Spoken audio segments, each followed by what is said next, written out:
national anthem.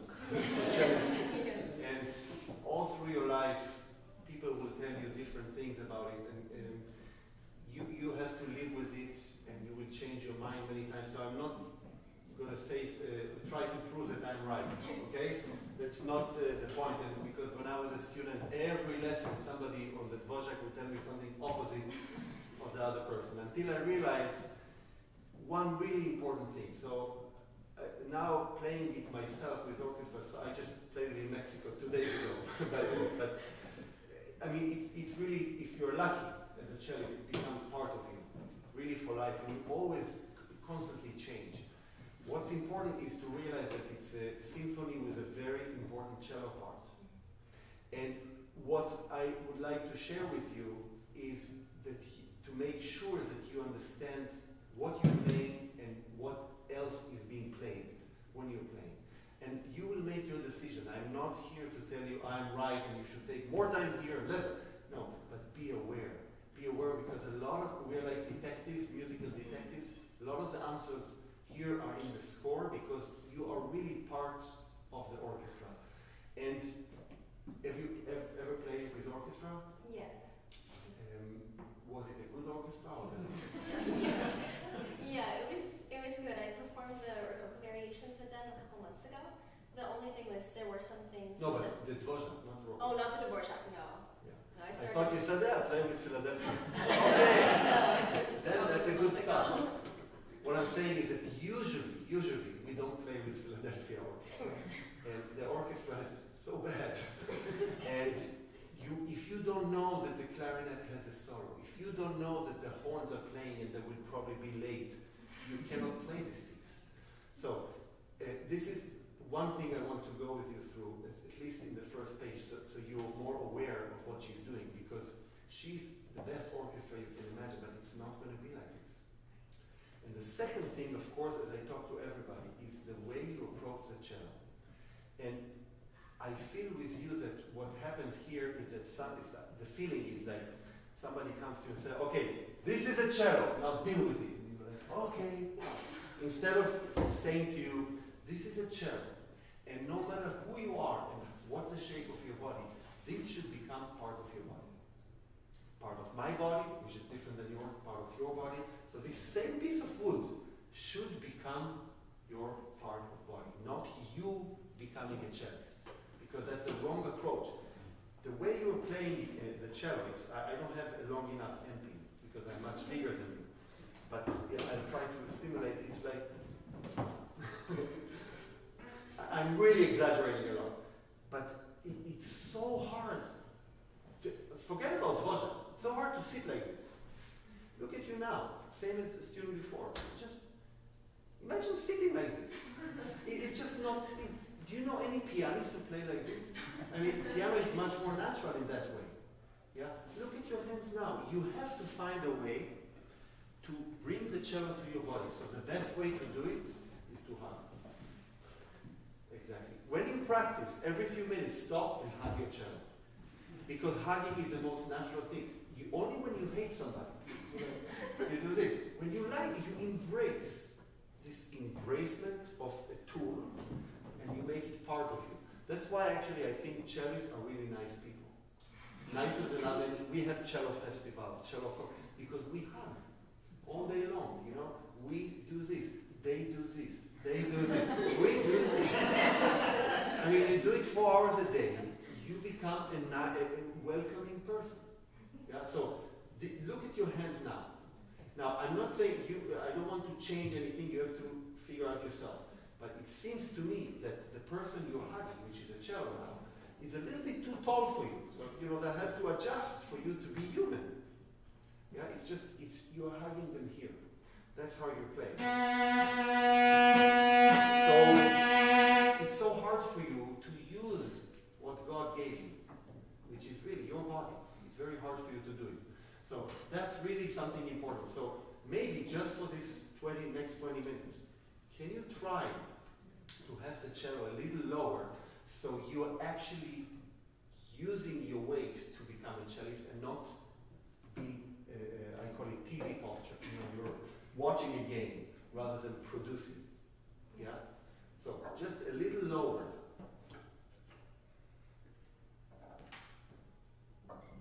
Now try with your body. It will feel different. You feel that you're not used to it, but try to find this, what I call this human triangle between MP, left knee and heart. And try to see, you don't even need the right leg, but if you can really feel that the cello is part of it, you can move around, you can wash the dishes, you can make a phone call, it's no problem. The hands could do cello and could do other things at the same time. It looks much better. Now, hug your cello. Now stand up and try to walk. You see you're so feet closer, knees open. Yes. So you can really judge, put the weight either down or in the chair. Now, the first note is actually, first position is really hard. It's like you take your glass, you drink it here, you put it back to the cupboard here. That's really hard. I can't stay like this for too long, but I'm adjusting. So when you play Dvorak, it's not or it's this. Yeah, so the B is a hard note on the cello. This is much easier. Much easier than Dvorak. So use your door hinge for this B, so it's not so far from you. Good, much better. I don't hear the note. I hear like electric shock. You know, if you don't ever do it, but no. It's a B, like a laser beam, with decoration around. I need to hear the B. If I hear yeah. Now, you want to make sound? Use movement.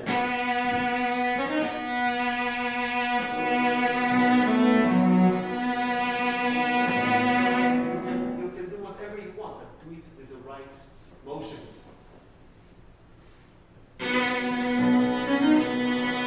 Good. Bravo. Did you hear that?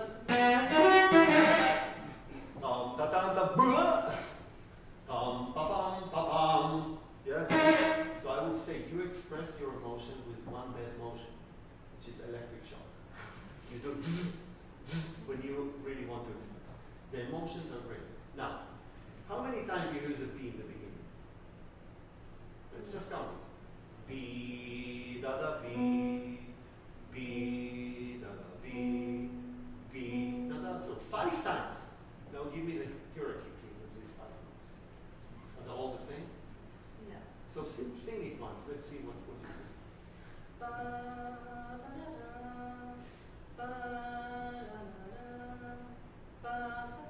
Okay, so from what you sing, I hear 1, 3, 5 are more important than 2 and 4. Is that what you mean? Okay, so it's T, da da, les, ta, da da, T. Now from 1, 3, 5, which one is the gold one? I don't know, I'm asking. You might have your own answer. I feel like the first one. Okay, sing it, let's see. Sing.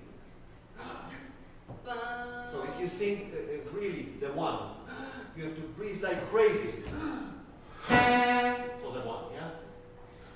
ba- ba- ba- ba- ba- ba- ba- Okay, now let's hear what the orchestra is doing.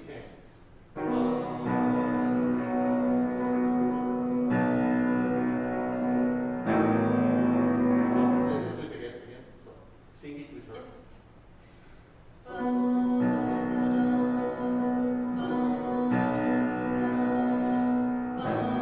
Okay, so for the first one, what is happening? Ta, ta.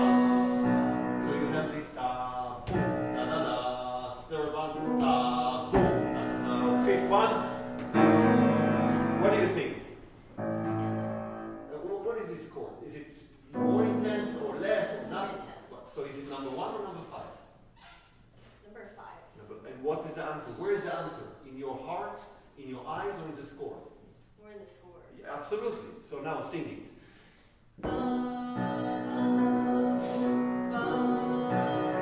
Now! Now, when you do the 5, the 1, what is happening besides the chord? Do you have the ding? Do you have that?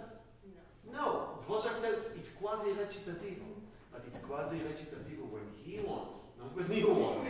Yeah, you have now.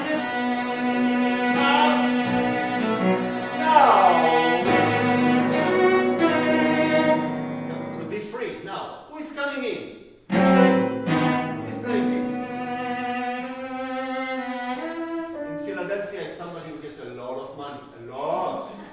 Just to do that line. He actually likes to collect violins as well. I know him. It's a person, it's an instrument. So, Dvorak went from the boom, da da the boom, the boom, da da, chord free, to have a duet with a clarinet.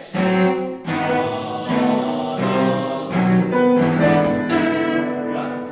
So, when you have a duet with a clarinet, that is are you free or not free? Not as much as the beginning. Oh, of course not. Are you listening to them or you just karate kid?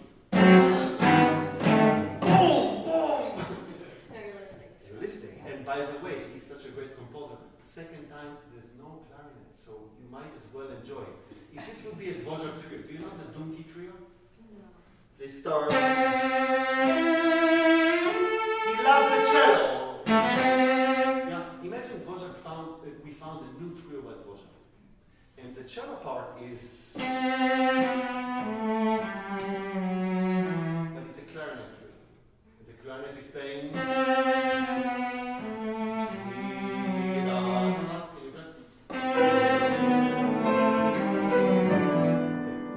Almost together. We're reading it. We just found it. So anyway, play once. Do, si, la. Just play this. Your finger, I don't care. Play it with the clarinet.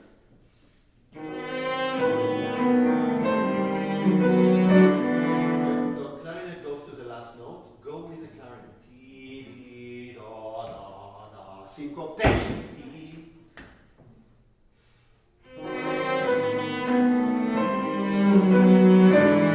Good. Now, when you played the chord, I heard.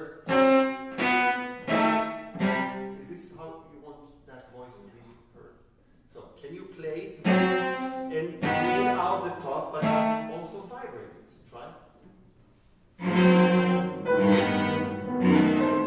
you have to accompany the clarinet. It's not you, it's the clarinet.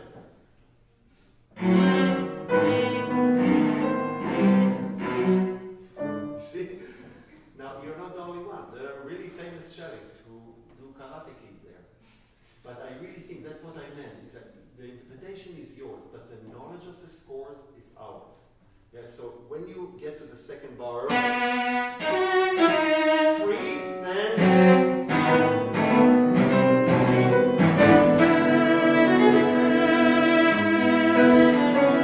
now,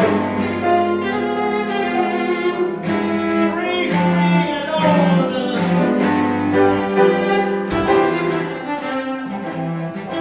Then machine, because of the flutes. Okay, so let's see if you can do it. You have 5 Bs, the fifth one is a 1, and that after you arrive on that fifth one, be as free as you want. Then when you play the chords, listen to the clarinet. Then be kicked emotionally by the syncopation. It's much more than beginning. And then when you do the next group of chords, be wildly free. Here. From here. Just for now, do it really different than first time. Okay, beginning.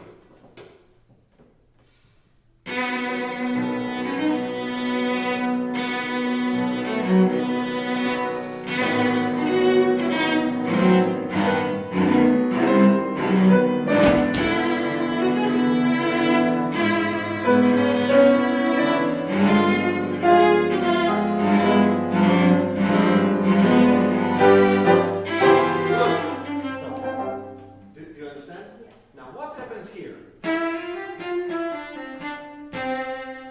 What did she play? When you play a dotted 8th note with a 6th note, what is the orchestra playing? Play it one slow and have one ear on the orchestra.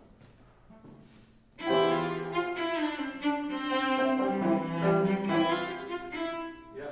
Pa, pa, pa, pam, pa. It's actually people, again, that get paid in the real world a lot of money.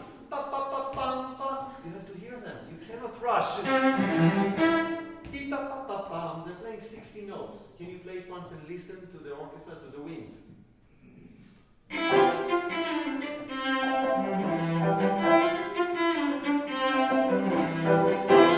Yeah, now you're alone, cadenza. Alone. Now, 8 notes. Now triplets. Yeah, you did it. I don't know which recording. Jacqueline Depre. Now Rostropovich. I don't know. But I think in your state, as I said before, you're going to spend all your life with this piece. Learn it from the score. So he wants you to be free, but he writes so much of it in it. Let's just jump before we end to the second theme. Yeah? Can you play it once? No, the second theme. Yes.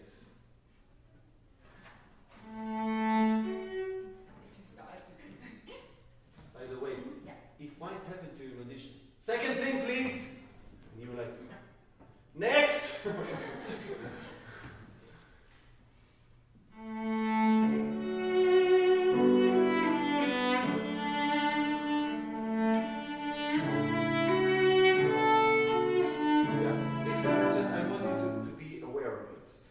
Cellos are playing ta dee ta dee. Yeah. So if you're there are 12 cellists, they all hate you. They're all jealous at you. They are, especially if you're young. Yeah. So you look at them. No, but you change the color with them. So.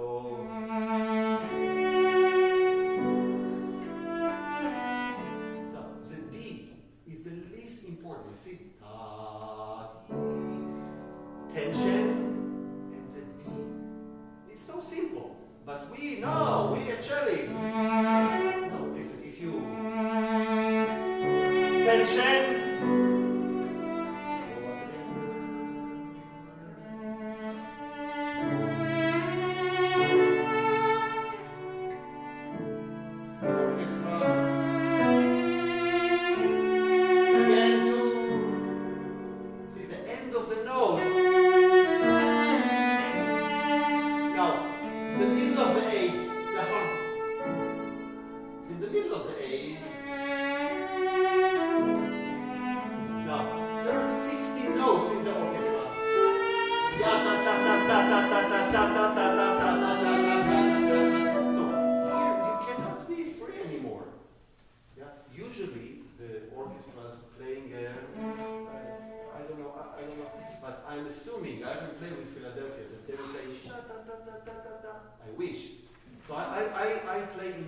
Imaginary game there.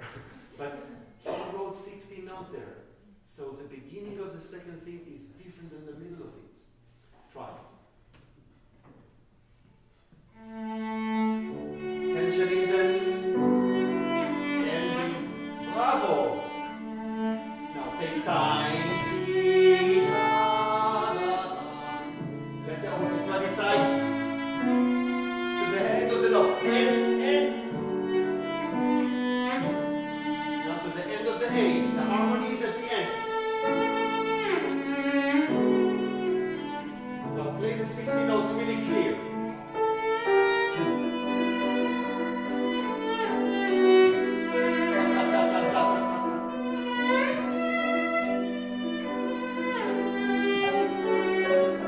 Yes, okay? So knowing that will ignite your interpretation, not trying to impose it on you. That's what I want you to be aware instead of just playing Dvorak. Leave me alone. Just to play. So there's a lot to find in this story. It's a beautiful